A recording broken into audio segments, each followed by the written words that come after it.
नमस्कार and welcome to football tube. मेरा नाम है संजीव और आज की इस वीडियो में हम एक ऐसी कंट्री के बारे में बात करने वाले हैं जो एशिया की होते हुए भी एशिया में नहीं खेलती। वो कंट्री है इजराइल।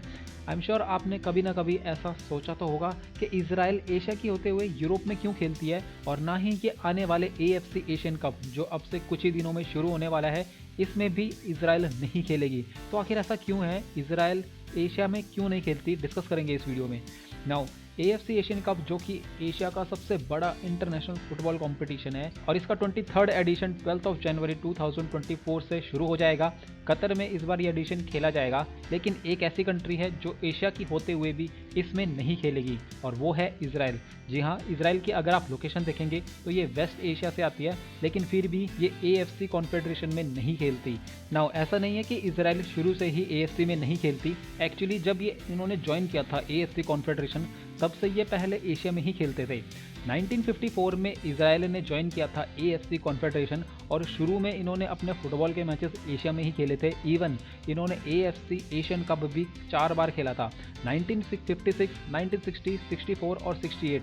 4 AFC एशियन कप के एडिशन ये ऑलरेडी खेल चुके थे और इवन 1964 का जो एशियन कप था वो तो इन्होंने जीत भी लिया था। ऐसे बहुत ही कम लोग हैं जो ये जानते होंगे कि इजराइल ने 1964 का एशियन कप जीता, लेकिन ये टाइटल इनका बहुत ज़्यादा कंट्रोवर्शियल था क्योंकि एक तो ये इजराइल में ही खेला गया था एंड ये टूर्नामेंट शुरू होने से पहले ही 16 में से 11 टीम्स ने विड्रॉ कर लिया था। उन्होंने कहा था कि हम ये एडिशन नहीं खेलना चाहते क्योंकि ये इजराइल में हो रहा है। और इसके बाद कुछ ही टीम्स बची थी, 4 से 5 टीम्स बची थी और उसके बाद ये कंपटीशन सिर्फ 4 टीम्स के बीच हुआ और बाद में ये इजराइल ने जीता। और ये इजराइल की इकलौती फुटबॉल की ट्रॉफी है। तब से लेकर अब तक इजराइल ने कोई भी फुटबॉल का ट्रॉफी नहीं जीती। एंड बाय द वे 1964 के एशियन कप में इंडिया ने सेकंड प्लेस पर फिनिश किया था एंड वो अब तक इंडिया की बेस्ट परफॉर्मेंस है। नाउ यहाँ पर आपका क्वेश्चन ये आ रहा होगा कि आखिर इन कंट्रीज़ ने इजराइल के खिलाफ खेलने से मना क्यों कर दिया। उस वक्त इजराइल को एज अ कंट्री कोई रिकॉग्निशन मिली भी नहीं थी एंड कई कंट्रीज़ का तो ये भी कहना था कि वो इजराइल को कोई कंट्री मानते ही नहीं है। जब हमारे साथ इजराइल के कोई ना तो डिप्लोमेटिक रिलेशन है, ना ही कोई इकोनॉमिक रिलेशन है और मिलिट्री रिलेशन तो बहुत दूर की बात है। जब हमारे साथ इनके कोई रिलेशन ही नहीं है, हम इनको कंट्री नहीं मानते, तो हम इनके साथ क्यों खेलें। तो इसके वजह से इजराइल के ऊपर बहुत ज़्यादा प्रेशर क्रिएट होने लगा और ये प्रेशर उस वक्त बहुत ज़्यादा बढ़ गया जब 1967 में इजराइल और अरब कंट्रीज़ के बीच एक वॉर शुरू हो गई। बहुत ही फेमस वॉर है, आप यूट्यूब पर सर्च करेंगे तो आराम से आपको इसके ऊपर बहुत सारी वीडियोज़ मिल जाएगी। इस वॉर के बाद इजराइल के ऊपर बहुत ज़्यादा प्रेशर क्रिएट हो चुका था एंड ऐसी मांग उठने लगी कि अब इजराइल को एशिया के कॉन्फेडरेशन से निकाल देना चाहिए। और जो बची कुची कसर थी वो 1974 में कंप्लीट हो गई जब गल्फ कंट्रीज़ और नॉर्थ कोरिया ने मिलकर एक मोशन चलाया 1974 में।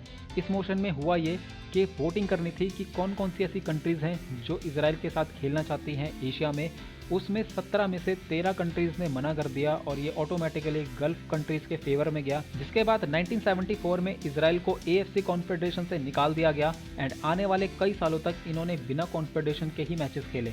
1991 में इन्होंने अप्लाई किया कि ये यूएफए कॉन्फेडरेशन से खेलना चाहते हैं, लेकिन सब जानते हैं यूएफए एक बहुत ही ज़्यादा कॉम्पिटिटिव और बहुत ज़्यादा टफ कॉन्फेडरेशन है एंड जो इन्होंने ट्रॉफी जीती थी 1964 की, तब से लेके अब तक इन्होंने ना ही कोई ट्रॉफी जीती है और फुटबॉल में भी इतना ज़्यादा ये डेवलप नहीं कर पाए। तो ये वो रीज़न थे जिसकी वजह से इजराइल अब AFC एशियन कप नहीं खेलेगा एंड आने वाले जितने भी एशिया के कॉम्पिटिशन होंगे उसमें भी नहीं खेलेगा। तो आई होप ये वीडियो आपके लिए हेल्पफुल रहा। वीडियो अगर आपको इन्फॉर्मेटिव लगा तो इसे लाइक और शेयर करना बिल्कुल मत भूलिएगा। फुटबॉल की ऐसी और वीडियोस के लिए फुटबॉल ट्यूब को सब्सक्राइब भी कर सकते हैं। इसी नोट के साथ ये है इस वीडियो का अंत।